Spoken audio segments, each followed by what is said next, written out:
The way you perceive the world around you is a very big deal. I have went through many stages in my life, and I've looked at life from a lot of different angles. And I can definitely tell the way you look at things and the way you perceive things is very powerful, because that's what you're going to attract, honestly, to tell you the truth. So I'm sitting here reading the Bible, my favorite book, and in Matthew 25, in verses 14 through 30, it's talking about how the king, or Jesus, leaves his servants a certain amount of things according to what their abilities are, right? He leaves 5 bags of gold or whatever to one servant, 2 bags to another, and 1 bag to the other. And he goes away, and the one with the servants with 5 bags and 2 bags, they put it to work, right? They invest the money. They go out into the world and they preach his word. They know that God is a generous God. They know that he is a good God, but he is a powerful God as well, right? But they know that he would not give them more than what they can handle. So they go out and they do God's will. The last one, with 1 bag of coins, he goes out and he digs a hole and hides the money. And he says, "Oh, Lord, I knew that you are a harsh man, and that you reap where you do not sow, and you gather where you do not plant," And the master said, "You wicked and lazy servant. If you knew I harvest crops that I didn't plant and gather crops that I didn't cultivate, why didn't you deposit my money in the bank? At least I could have gotten some interest on it." So the one that had 5 bags, he worked and he invested that 5 bags and he got 5 back, right? So he went out into the world and he did what God wanted him to do. He was actually walking as a child of God.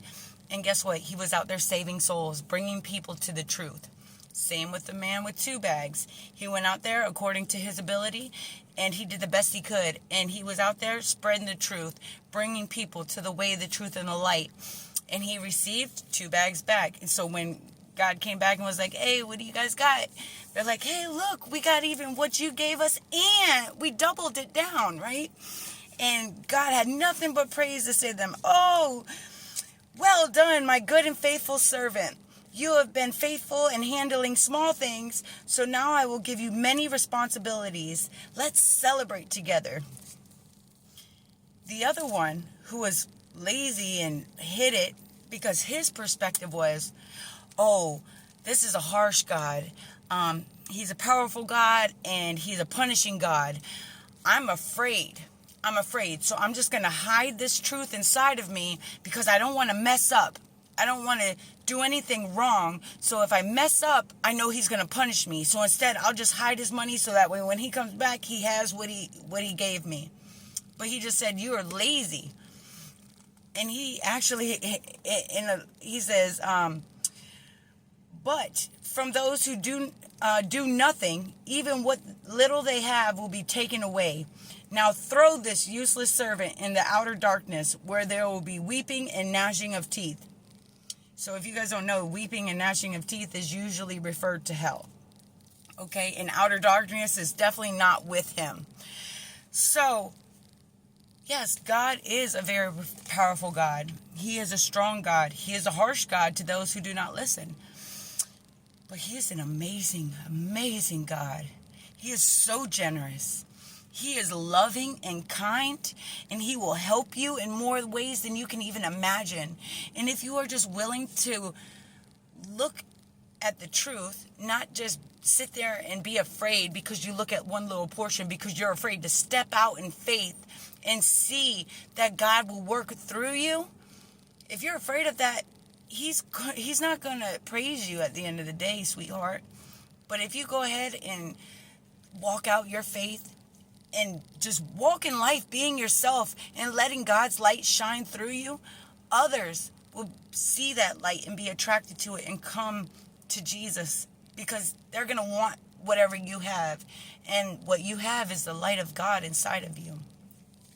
So make sure you perceive the things around you in accordance, right? You don't want to look at people and be like, oh, this world is bad. People are bad. Oh, everything's horrible. Because you're going to live in that. You're going to live literally being like, oh, I don't want to help people. People are just going to steal from me anyways. Oh, I don't want to do anything. Blah, blah, blah, blah. But if you go out and step in faith, yeah, sometimes you may get hurt. Sometimes you may lose that investment. But if you keep marching forward and keep your eyes on God, He will help that investment grow. That little seed of faith that He planted inside you, He will let it grow and produce good fruit. But the servant that only had one bag, that didn't do anything but hide his faith inside, because he didn't want others to judge him. He didn't want to speak God's words and then have people hate him. He's not producing any fruit. He's not investing God's grace into life to see how good He really can be. I can promise you from experience, when you go out there and you truly just live life doing the best you can according to God's will, He will show out for you. He will show up and show out in your life to even where your mind is blown. It's worth it.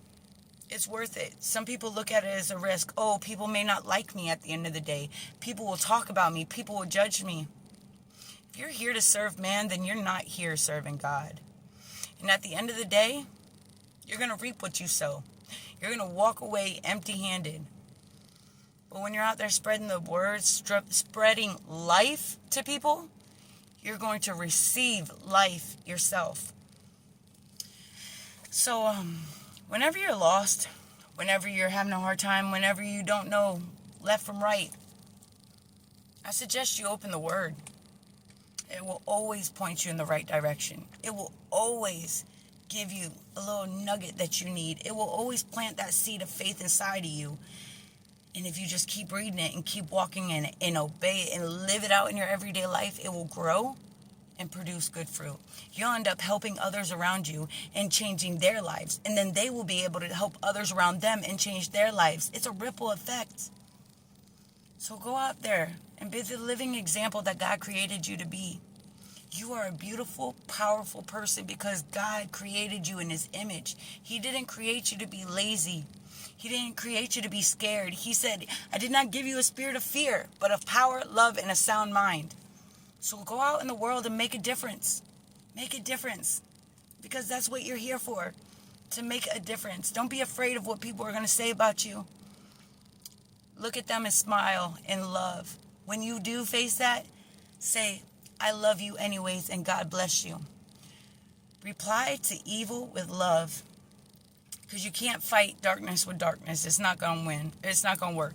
You're going to end up losing, honestly. But when you fight fear with light and darkness with light and fear with love, guess what? You're going to win. God is going to show up and show out. Try it. Test it. See Him working in life. I promise you He's going to show up and show out. So God bless you guys. Amen.